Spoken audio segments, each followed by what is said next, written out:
When Louis Kahn died in 1974, he left behind the legacy of one of the most influential architects of the second half of the 20th century. His work includes the Kimball Art Museum in Fort Worth, the Salk Institute in La Jolla, California, the Phillips Exeter Academy's library, and the Capitol buildings in Bangladesh. But Kahn also left behind a secret life story. He had 3 families, one with his wife and the other 2 with his lovers. One of his children is Nathaniel Kahn, who was 11 at the time of his father's death. His new documentary film, My Architect, A Son's Journey, is a story about Louis Kahn, the architect and the man, and here is a look. For years, I struggled to be satisfied with the little piece of my father's life I'd been allowed to see. But it wasn't enough. I needed to know him. I needed to find out who he really was. So I set out on a journey to see his buildings and to find whatever was left of him out there. It would take me to the other side of the world, looking for the man who left me with so many questions.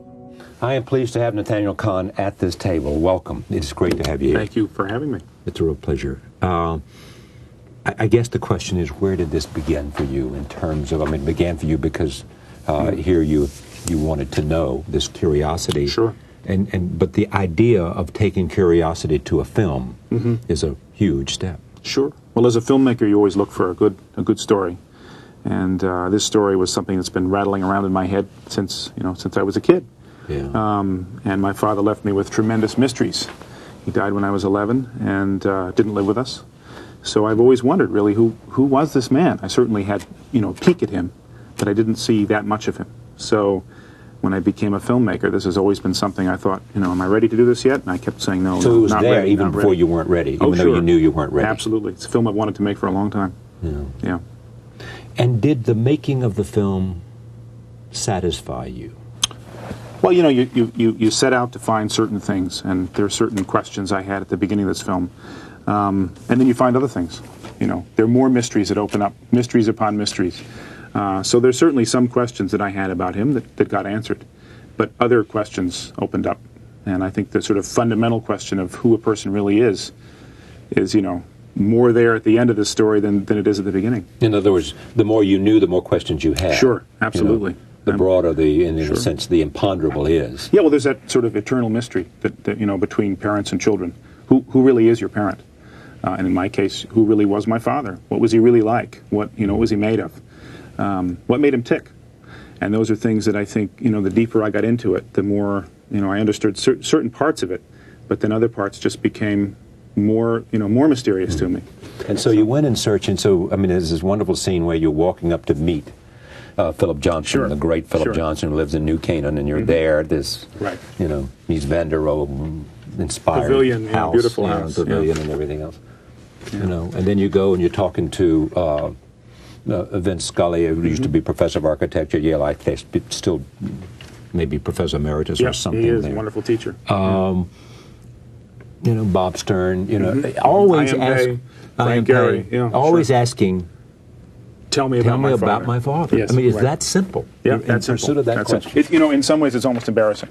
Yeah. Here comes a nearly middle-aged man asking the question a child asks. Right. Tell me about my father. Tell me about my father. And yet somehow, what was so surprising in making this film was how much those people had to say to me. Each one of them. And it wasn't just the big architects. We have, as you know, we have taxi drivers in this film, and we have the women in my father's life. And we have people he met in far-flung places, in India and Bangladesh and Israel. And all of them, on some level, I'm asking the same question, tell me about my father.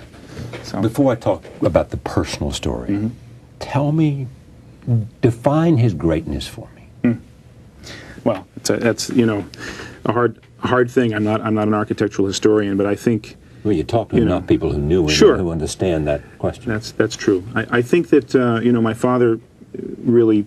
He was born in 1901. He didn't really build buildings of any note until he was over 50, and he really only had 20 years of tremendously productive working life, building life. But in that time, he did build some buildings that really changed the course of architecture.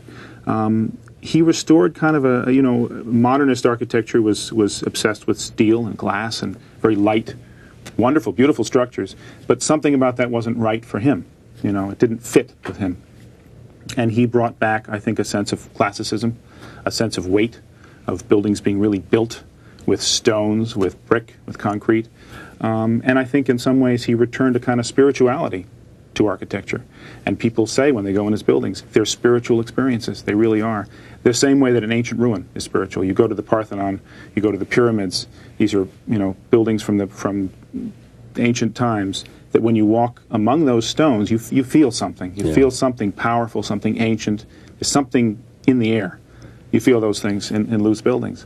And it doesn't matter if you know architecture or you don't. You walk in the space, like the court at the Salk Institute in La Jolla. It's a sacred space, and yet it's a biological. It's a laboratory, right? Yeah. But it's a sacred space. Yeah. Oh, I mean, that is a place where the building and the site. Sure. Oh, they come together phenomenally. Marry each other like crazy. Yeah. I mean, as you walk up there, knowing that the Pacific is right over there. Right. That's right. And in between these two buildings. So you go in search of your father. Yes. Which every son wants to know. Sure. Every daughter wants to know. And what questions were you left with that you could not find an answer to? At the end? Yeah.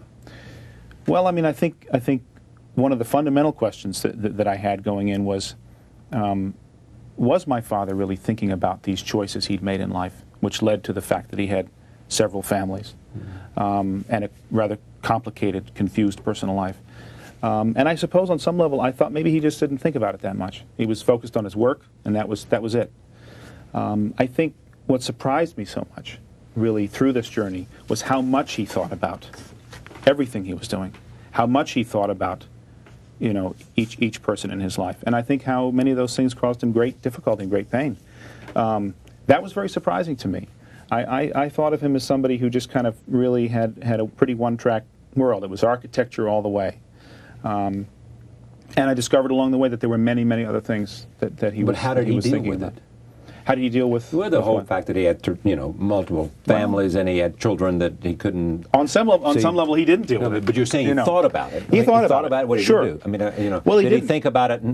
But what? I think he sort of put it aside. This was a guy who. That's what I think. On some level, I think once again this idea that this is a man who, and I'm not apologizing for him. Don't get me wrong. I'm just trying to understand this man.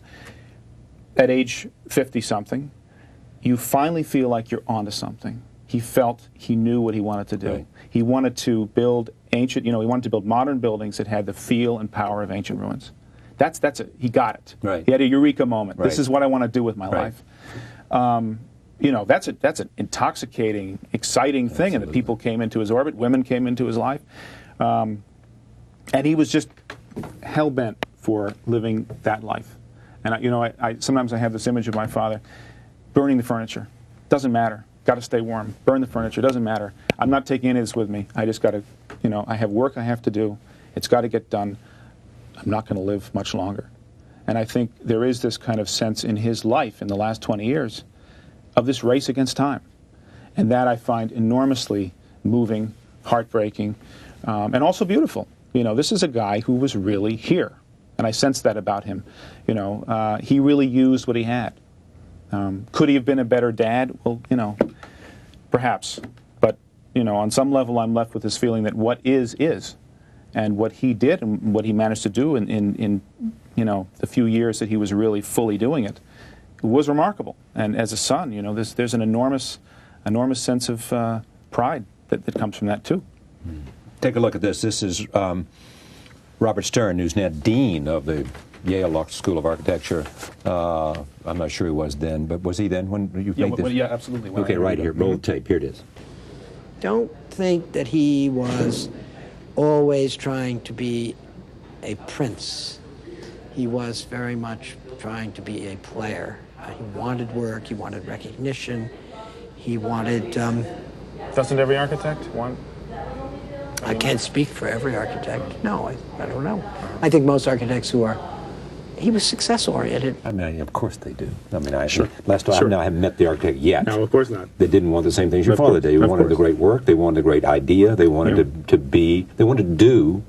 Most people want to do what it is they do. Sure. And do it better and better. I mean, that's Sure. what the thing that happened to your father, it seems to me, from your film, later in life, he discovered the mission. Yes.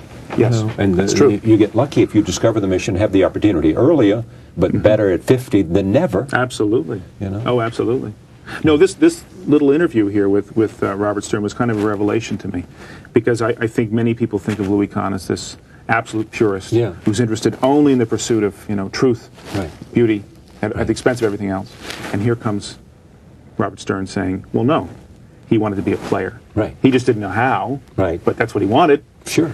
And that was sort of a wonderful thing also for me as a son. It's sort of a turning point in the film, because I begin to see him also, he becomes more of a man here. He becomes less of a myth. Right, exactly. I mean, as I began my life, he was a myth. Yeah. He died when I was 11. He's a mythological figure. He went from an idea to a man. Absolutely. And that's really what the film is all about. And that's good. Because you get your hands around a man, you can't get your hands around a myth. That's right. And I think this is something we do so often to artists. We turn them into myths. We forget who they are, that they're flesh and blood. They have terrible struggles. They have complications. They have insecurities, all of these things. And it makes them alive. It makes them human. It makes them something that we can really understand. And obviously for me, it serves a dual purpose of not just understanding an artist from the inside out, but also understanding a father. And so I think that's kind of the dual story of the film. I mean, it very much is a son's journey, but discovering the inside life of an artist. Was there any part of this bitterness on your part, anger on your part, sense of, Well, it's a funny thing. In making the film, the producer and the editor and I struggled with this. I really don't feel anger towards him. It's not an emotion. It's an emotion I don't come to it easily about him. I just didn't feel it. And we'd get to certain points in the film and we'd say, Nathaniel, you got to get mad sometime. Yeah. I mean, there's got to be something here. Yeah. And of course, you didn't have a it does normal come life. out. Well, no, I just didn't. I didn't experience those emotions when it comes to him. Right. But I think you find in the film there's some moments when I call him on it. Right. There's one letter that I write to him in the film. There's another time when I address him kind of directly in one of his buildings. It sounds melodramatic, but it works in the context of the film. It does. I mean, in a way, what happens in the film is it's establishing a dialogue with the guy. It's really it's like bringing a ghost back. In the beginning of the film, he's kind of a ghostly figure who travels along the street and disappears in a doorway. And by the end, you feel he's here. He's in the context of this film, he's alive for a couple hours. Roll tape. This is I.M. Pei, another great architect, talking about the lasting qualities, a subject we mentioned, of Kahn's architecture. Here it is.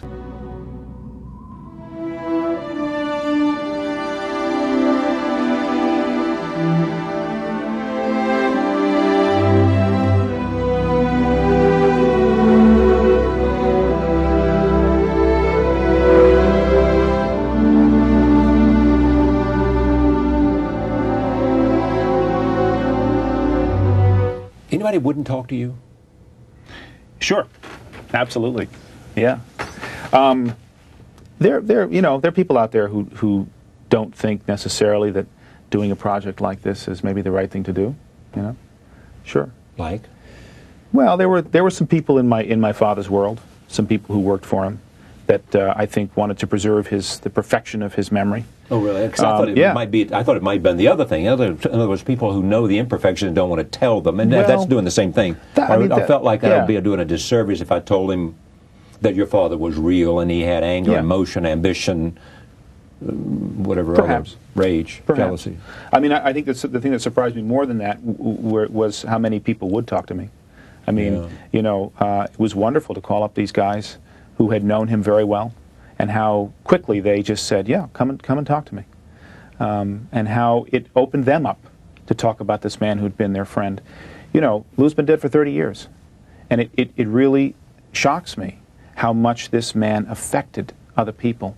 They cry about him still. They laugh about him still. He's still there for these people. He does have a reverence that people just more than and maybe because I mean the buildings are so the Kimball. Mm-hmm. The Salk Institute. Mm-hmm. Why did he do it? Do what? Have these multiple families. Oh gosh, I mean, I think it's probably more common in America than we think. In a lot of ways. Why did he do it? I mean, I think it's a complicated question.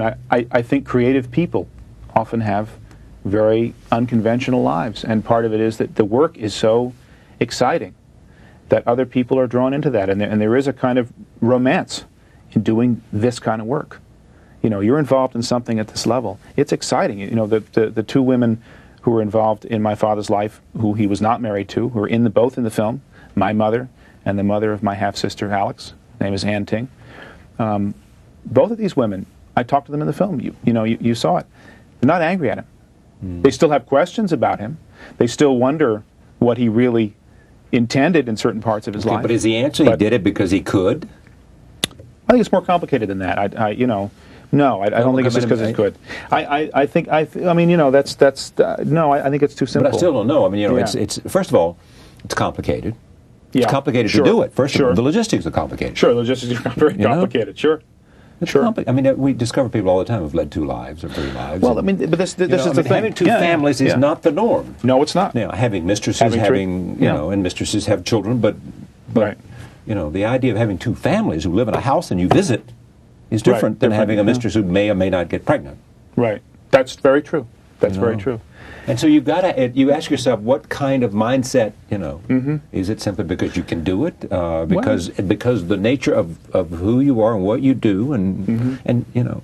Well, I think it's certainly a man who's in the moment, right? In the moment. And there's also this, I think, in terms of, is it some people, I don't know whether your father was this way or not, but some people are so interesting in that the way they treat people in their lives, and I mean that in a positive way, that the people accept the nature of it all.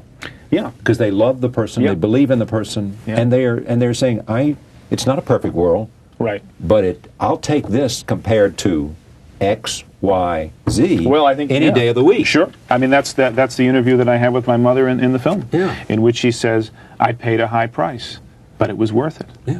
And that's, I mean, I think to some extent, the film also, you know, there are women in it who speak for many women of a certain age who made very difficult choices in their lives because they wanted to be involved in work that they felt really mattered. I think both the women in my father's life, who he was not married to, paid a very high price, but they also did enormously important work. And they said to themselves, this was a great man, and I was a part Absolutely. of a great man. And he loved them. I was in the same way that his Sure. buildings were part of his life. Sure. His work was part of his life. Yeah. His children was part of his life. I was part of his Yeah. life. I Yeah. was.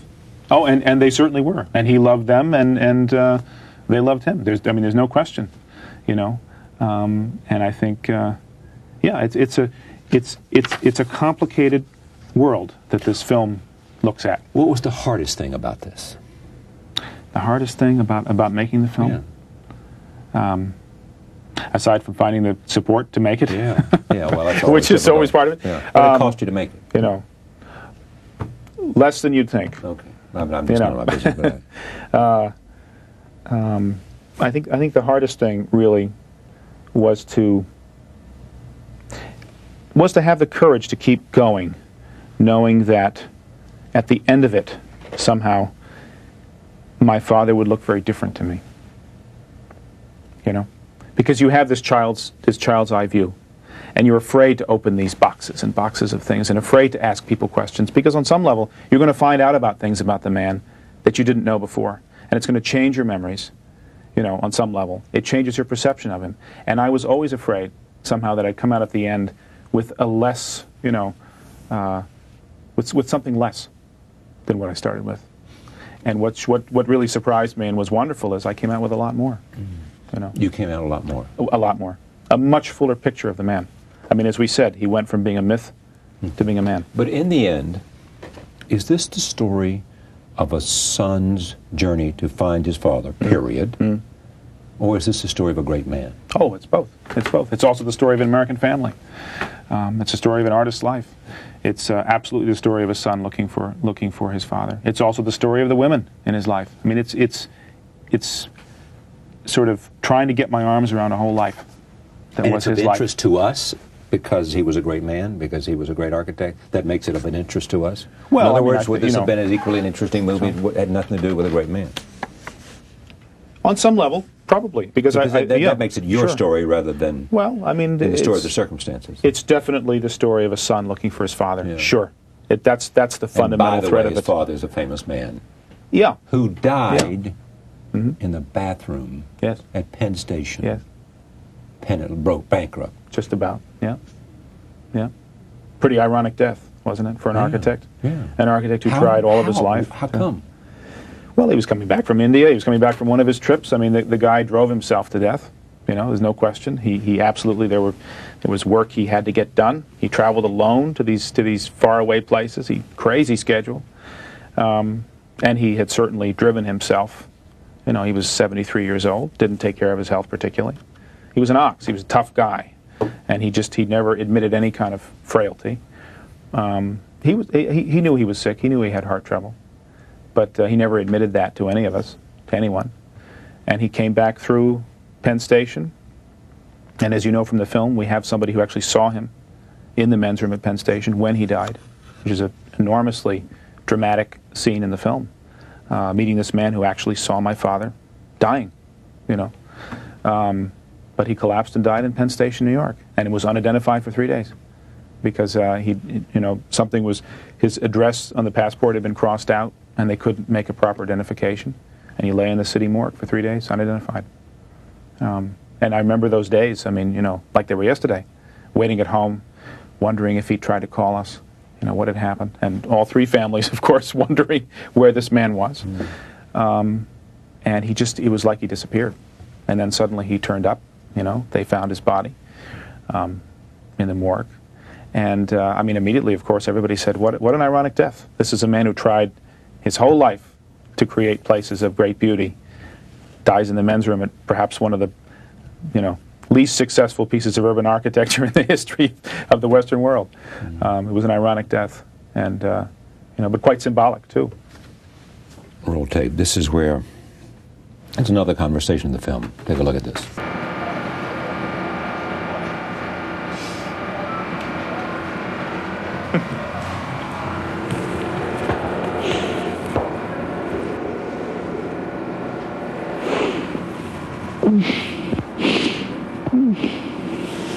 What a crazy world. You hollow. You said to me, amazing man. Yeah, this guy. That's a boat my father designed, actually, for that man. And that was one of the few interviews in the whole film that I did not tell him who I was. I was able to get away with that. Usually people knew, you know, that I was coming. And as you said earlier, you never know if somebody's going to give you the real story. Well, this guy, because he didn't know who I was, you know, didn't really have any time for me as I wandered around the boat. And then I got the chance to tell him, look, I'm Lou's son. And that overflowing of emotion, you know, was just, was astonishing and beautiful. You know, this is a guy who's been dead for 30 years, and immediately it's all right there. And it's been wonderful to meet people like that along the way who knew my father and who could really tell me what he was like. Congratulations. Thank you.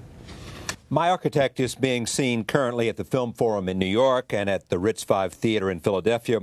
It is rolling out nationwide through spring 2004. If you want to know about date and time, take a look at myarchitectfilm.com for dates and locations. Thank you for joining us. See you next time.